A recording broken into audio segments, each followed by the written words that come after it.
Hi అండి, అందరికీ నమస్కారం. ఈరోజైతే నేను వంకాయ టమాటా కర్రీ చేసి చూపిస్తున్నాను. వంకాయలు మెత్తబడకుండా మంచిగా వంకాయలు అలానే ముక్కల్లా ఉండేటట్టుగా ఈజీగా చేసుకునేలా చూపిస్తున్నాను. ముందుగా అయితే ఒక కడాయిలో కొద్దిగా నూనె పోసుకొని వేడి చేసుకోవాలి. అందులోనే కొద్దిగా జీలకర్ర అలాగే ఆవాలు వేసుకొని చిటపటలాడించాలి. ఇందులోనే ఒక పెద్ద సైజు ఆనియన్ కట్ చేసి వేసుకుంటున్నాను. నేను ఆనియన్ మంచిగా ఫ్రై అవ్వనివ్వాలి.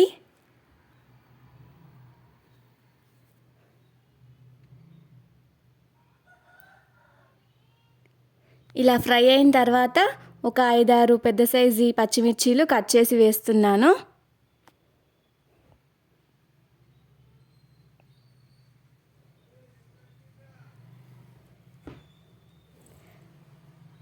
అలాగే కొద్దిగా కరివేపాకు వేస్తున్నాను.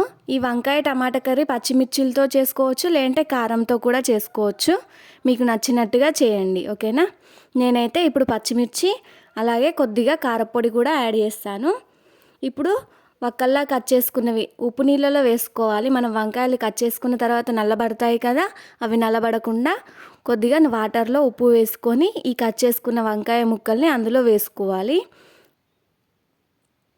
ఇప్పుడు ఆ వంకాయల్ని ఈ నూనెలో వేసుకొని మంచిగా ఫ్రై చేసుకుందాం.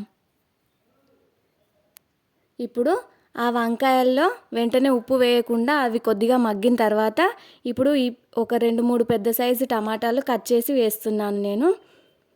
టమాటాలు కూడా వేసిన తర్వాత వెంటనే ఉప్పు వేయకూడదు, ఎందుకంటే వంకాయలు బాగా మెత్తగా అయిపోయి కొంచెం పిండి పిండిలా అవుతుంది కాబట్టి ముక్కల్లా ఉండడానికి నేను వెంటనే వేయలేదు. టమాటాలు ఉడికిన తర్వాత కొద్దిగా పసుపు అలాగే ఉప్పు వేసి కలుపుతున్నాను.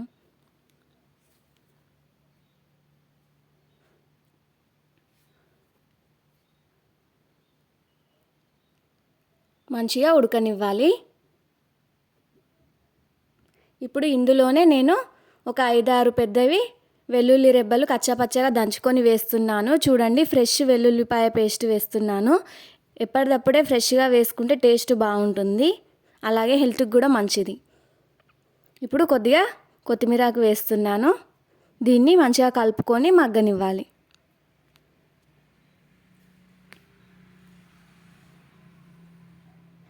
అంతేనండి, చాలా ఈజీగా ఎవరైనా చేసుకునే విధంగా వంకాయ టమాటా కర్రీ అందరికీ నచ్చుతుంది అని అనుకుంటున్నాను.